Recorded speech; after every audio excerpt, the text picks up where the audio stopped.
Welcome to LiveDaf, your online Daf Yomi Shir. Shalom Aleichem, welcome back to today's Daf Hayomi NIDAH Memtes. We begin at the Mishnah, which is 8 lines off the top of the Yom. Here's another example where B comes along with A, but A doesn't necessarily come along with B. So, in contrast to the past Mishnah, which discussed a similar scenario relating to the Simone Gadlus, the signs of maturity, likewise, we have something relating to Tum'ah. And this is going to be the first of 3 examples of this type of ironic equation discussed now in Mishnah. So another example is Kol Kli Cheres Shu Machnes Maitzi. We have an earthenware kli with a hole in it, which will disqualify it from proper function, proper use, and discount any tumah possibility from this kli, because it's not a functioning kli. So at times you can have a hole that's large enough to be machnes, to allow water to seep in from the outside, which needs a bigger hole than just to be mitzi, than to allow water to drip out of it. So for mitzi you need size 1. For machnes, to allow water from the outside in against water pressure and perhaps against gravity, you need size 2. Kol Kli Cheres Shu Machnes. If your Kli Cheres has size 2, which allows water in from the outside mitzi, it certainly allows water to drip out, but not the other way around. V'yesh shemitzi. Sometimes you have a hole large enough to allow for a drip out, ve'nei machnes, but not in. And we'll see in the Gemara what it pertains to. Another halacha, where one comes along with the other, but the other doesn't necessarily come along with one. Called Aver Sheishet Baisi Pern. We have a limb where you'll notice a nail forming on it. That's an indication that there is bone inside as well, beneath that nail. Eish Bayetzim.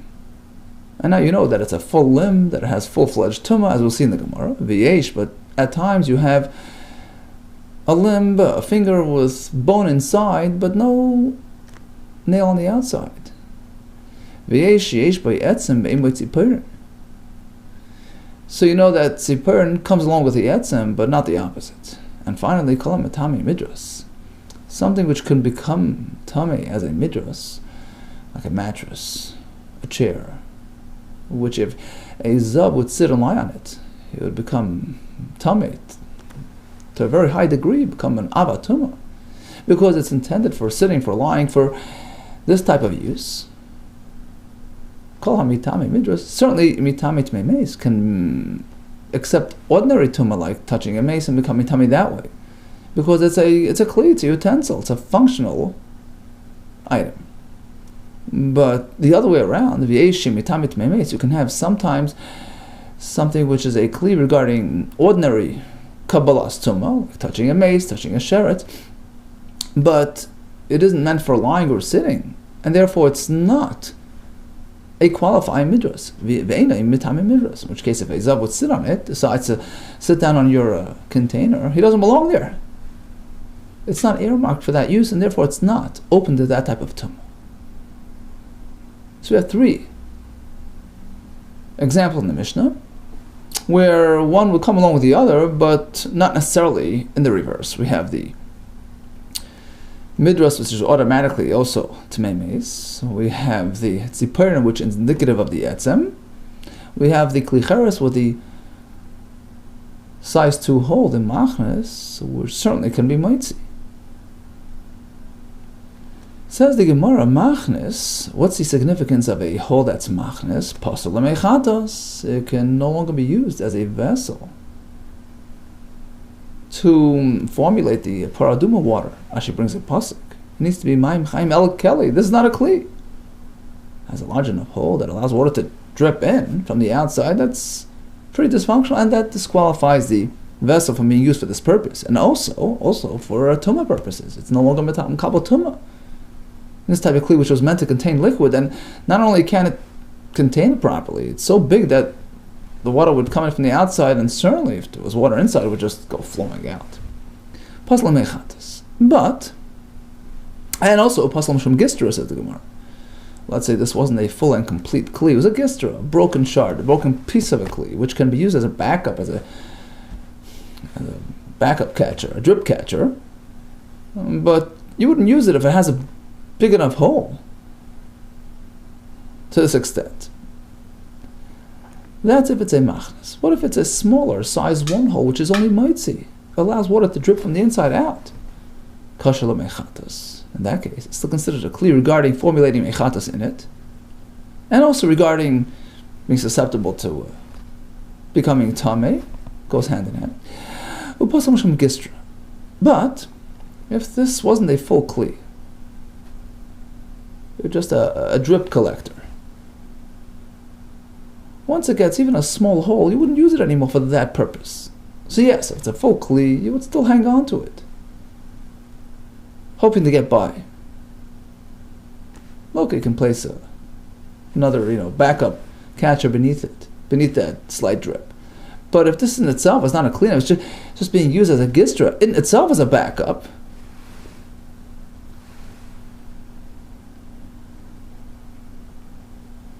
so you wouldn't use it. Because, as the Gemara later says, this gistra is not really a properly functioning kli. It's used for, incidental uses. You wouldn't go ahead and put another backup beneath this broken kli. Okay, we'll see that soon. So what in fact is the difference between a full kli and a gistra? Amar Vasi Shoinen. So it was learnt, it was taught and learnt. Rashi says, Halacha Mishmi Sinai. Kli cheres, a full kli cheres, shiroi, bekoines mashka. It's only discounted once it has size 2. When do we apply size 1 as a disqualifying feature? Only when it's a broken partial kli. My time of why does that get disqualified? Merely by way of size 1? Nobody would say, hey, bring the backup for the backup. Habi gistra, bring another drip catcher, legistra for this drip catcher. So if it's a full kli, we'll try to salvage it. Small hole, we'll hold on to it and place something behind it to catch drip. But if in itself is a drip catcher, once it gets a small hole, discard of it. Okay? So bottom line, a kli cheres that has a hole that's merely a moitzi mashka, which we call size 1, will still be considered a kli regarding formulating mechatas, regarding rimakabel tuma. But once it gets to koines mashka, which is size 2, which allows water from the outside in, the whole kli becomes batal from use, from liquid use, and it's possible for mechatas or for kabbalas tuma. So how do we determine whether it's size 1 or size 2? How do we check the kli cheres later to determine im nika bekoines mashkim lav, if it got the koines mashka sized hole or not? Says the Tanakama as follows: He brings this large container filled with water, and puts the kedera, the pot with the hole, into this pool. Im Kansa, if the water trickles from the outside into the pot, which is pretty much against gravity, so you know you got size 2. But otherwise, if it stays out, then you know you only have size 1. I disagree. I don't see that as a fair test, because as Rashi explains, you're encouraging the water to come in by way of the weight of the pot that's sort of weighing down on that water, forcing the water to force its way into that pot. Rather, says Rabbi Yehuda, let me give you a method for a fair test. Rabbi Yehuda, so kedera is the pot with the hole. You turn it upside down. You overturn the ozne, the handle, the sort of the top of the cleat. Basically, you turn it upside down into this larger empty container.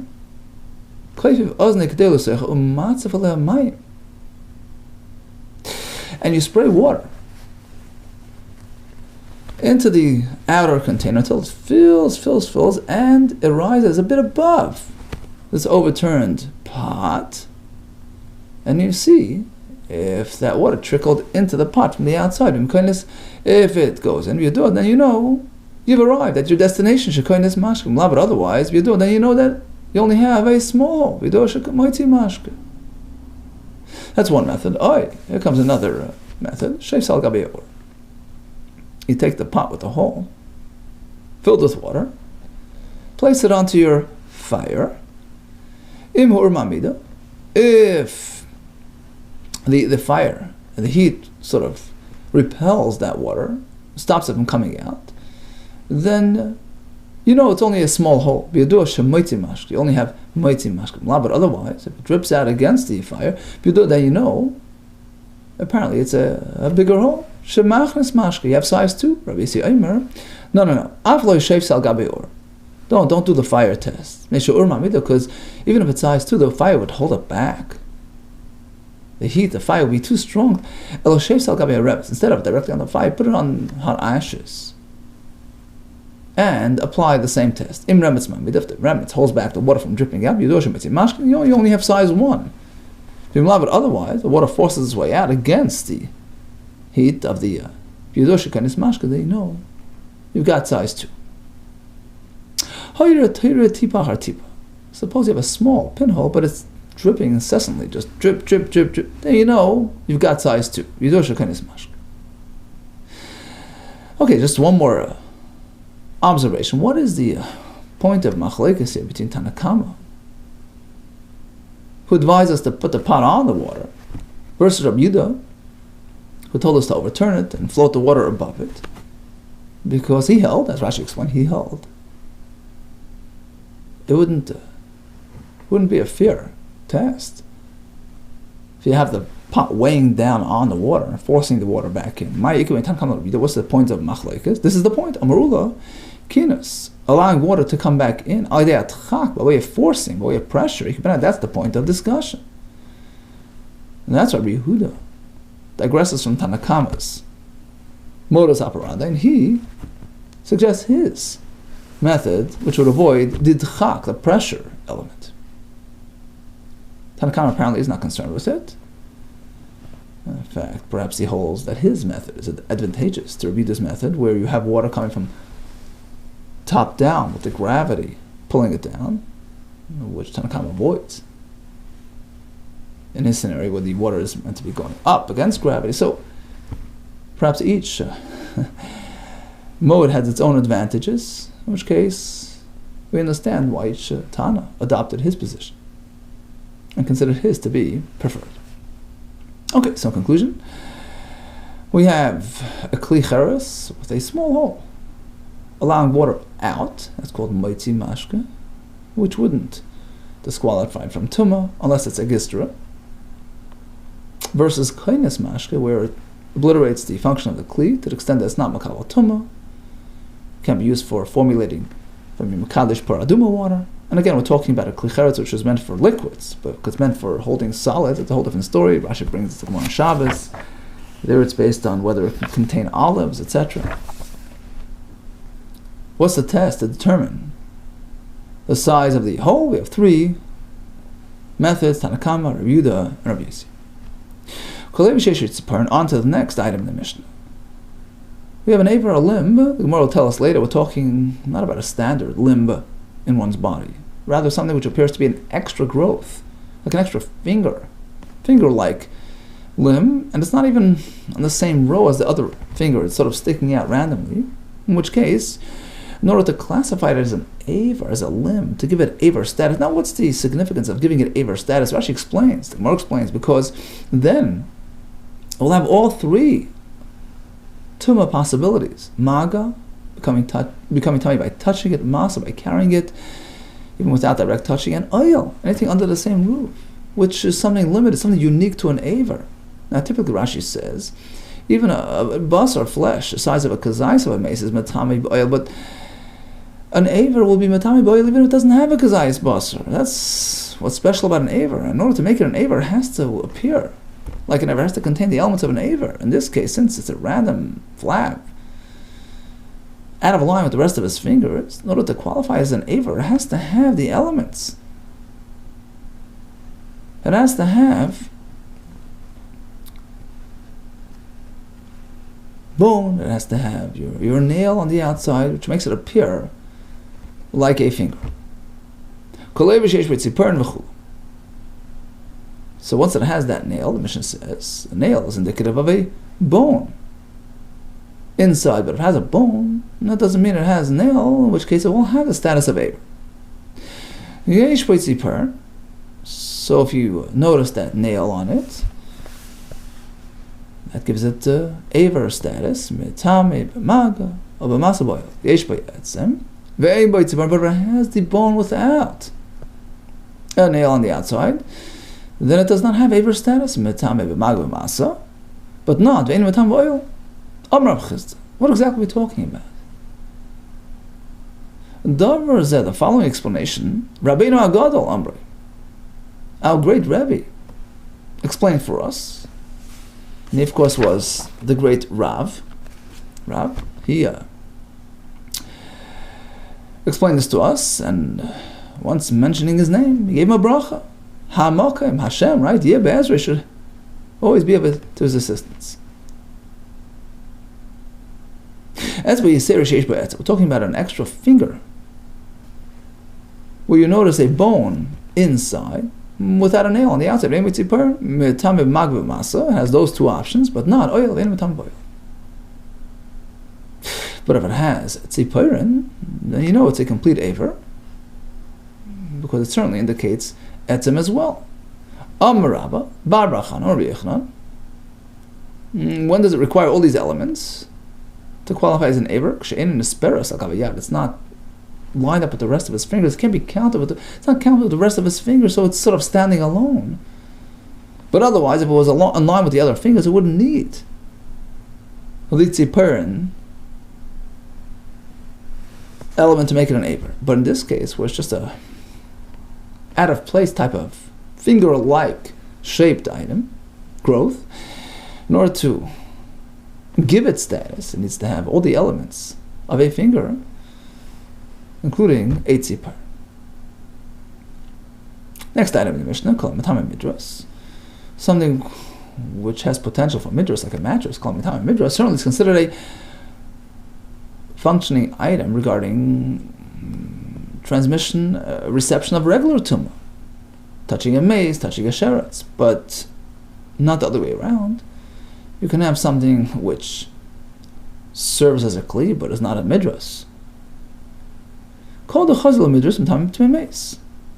Something which is fit for midras is fit for tmei mace, but not in the reverse. V'yesh, at times you have shem mitame tmei mace. It can get regular tumah, ve'ein mitame midras, but not midras. Lasui ma'is.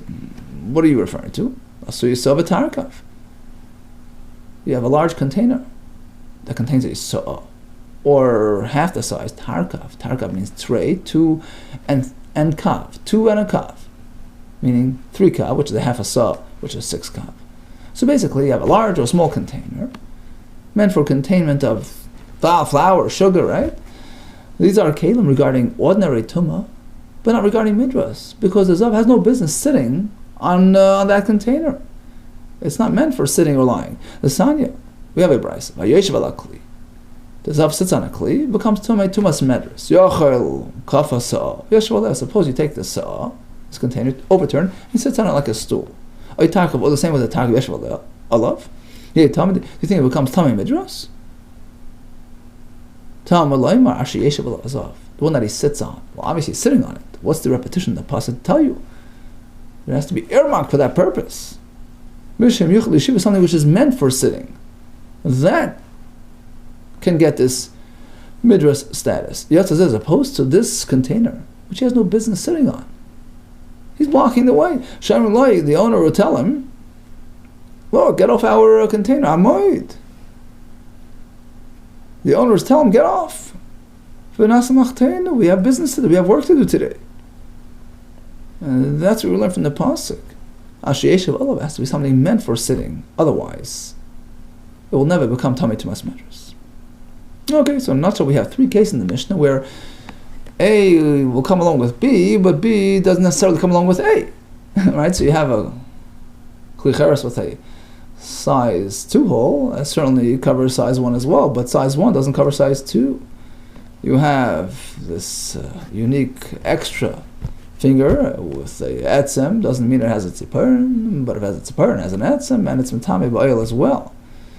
Something which is just a regular kli can become regular tummy, but if it's a midras, then it can become midras and also have ordinary tumah to boot.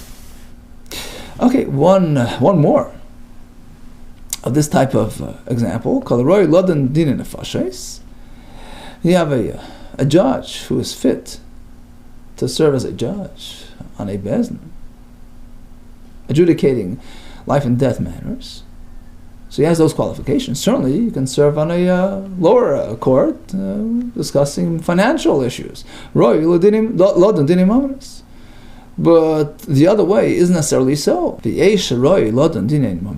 But sometimes you can have a dayan who qualifies for dinin mamnis, but not for ve'enoi roi ladon dinin nefashes. So what's an example of unfit for nefashes and suitable for mamnis? Amrabi lasuye, to include a mamzer. Rashi brings a mamzer is good for dinin mamnis, but not for dinin nefashes. We have the pasuk kulach yafar ayasi, dayanim have to be fully unblemished with perfect lineage. So although he's unfit for nefashes, but he's kosher for mamnis. Asks the Gemara, why the discussion here? We already have this discussion back in Masechah Sanhedrin. Tanina Chadazim, we discussed in the Mishnah back in Masechah Sanhedrin. HaKoyek Sherin, Ladon Dinei Mamnis. All are fit for Dinei Mamnis, but not for Ve'ena Kol Sherin, Ladon Dinei Nefashes. We asked, for an example, who is good for Mamnis despite being unqualified for Nefashes? Lasuye Mai, Avam Rabbi Yehuda, Lasuye Mamzer. So we will have this discussion back in the Sanhedrin. Well, says the Gemara, actually we have to tweak it. Chadal asuye ger. Rabbi Yehuda wasn't teaching the same mamzer twice. One was to cover a ger, v'chada, and the other one asuye mamzer. So in one location the point was to qualify a mamzer. In the other place the point was to qualify a ger for dinei mamzer despite being unfit for dinei nefashes. It's richi. Now the question is, why does Rabbi Yehuda have to come teach us that a ger and a mamzer are okay for dinei mamzer? They are shmin a ger because if only the ger mishum the roy love bekol, I would say he has an advantage over the mamzer because he can marry into the community. So I give him that advantage. Aval mamzer, but a mamzer is unfit for that. Ein roy love bekol. Emily, perhaps he can't even adjudicate dinei mamzer. On the other hand, v'yashmin and mamzer, we only discuss a mamzer being fit for dinei mamzer. Mishum de kasi mitibat shera. Fact is, he comes from a zera, a father who's okay. Aval ger de kasi mitibat psul, but a ger who comes from a father who's not a Yisrael. Emelei, perhaps he can't even be involved in dinei mamzer tricha. That's the point. Although they're not fit for dinei nefashes because of its higher standards, but dinei mamzer doesn't have that high of a bar, and they're okay to be part of a bezdin for dinei mamzer. Okay, all the best to you, and atzlacha.